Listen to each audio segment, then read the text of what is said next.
Thank you, Mr. Chair, and thank you to our witnesses for being here today.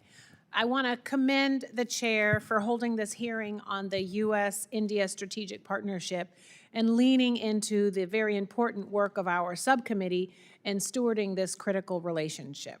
And why is this important? Because the U.S. relationship with India will be defining for both countries in how we are sort of placing ourselves in the 21st century world order. It is essential to sustain U.S. leadership in all the sectors that will shape the future: defense, climate, energy, AI, space, and emerging technologies. Working with India through the Quad helps maintain a free and open Indo-Pacific and enhances the regional influence of the United States and our partners. The strategic convergence between U.S. and India at a time of heightened international competition is enduring, but it certainly cannot be taken for granted.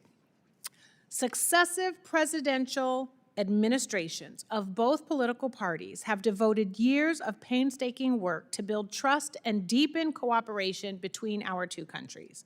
When Trump took office at the beginning of this year, the Biden administration handed him a bilateral relationship at the height of its strength: a revitalized Quad, a budding defense tech partnership, and a trusted supply chain partner.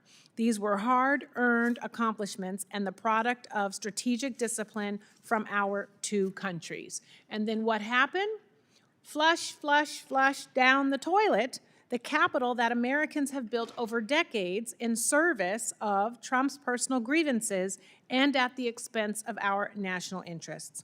And unless he changes course, Trump will be the American president that lost India, or more accurately, that chased India away, while revitalizing the Russian Empire, while breaking up the transatlantic alliance, and menacing Latin America.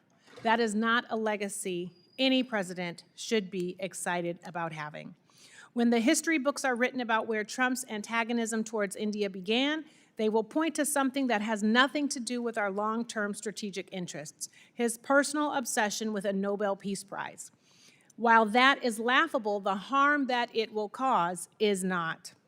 Singling out India for 50% tariffs, one of the highest rates imposed on any country, has effectively derailed leader-level meetings between our two countries. Yet the 25% tariff rate that has attributed to India's imports of Russian oil look pretty pointless when Steve Witkoff is striking backroom deals with Putin advisors to sell out Ukraine in exchange for some business investment. There have been real strategic costs to this protracted trade negotiation. The annual Quad Leaders Summit, one of the most important unity-projecting platforms for the U.S. and our Indo-Pacific partners, has been indefinitely postponed. This has sent a dangerous signal to our allies and the PRC about the U.S. withdrawal from our most pressing interests on the world stage. And beyond tariffs, Trump has also attacked the people-to-people ties between the U.S. and India. The $100,000 fee on H-1B visas, 70% of which are held by Indians, is a rebuke of the incredible contributions Indians have made to science, technology, medicine, and arts in the United States.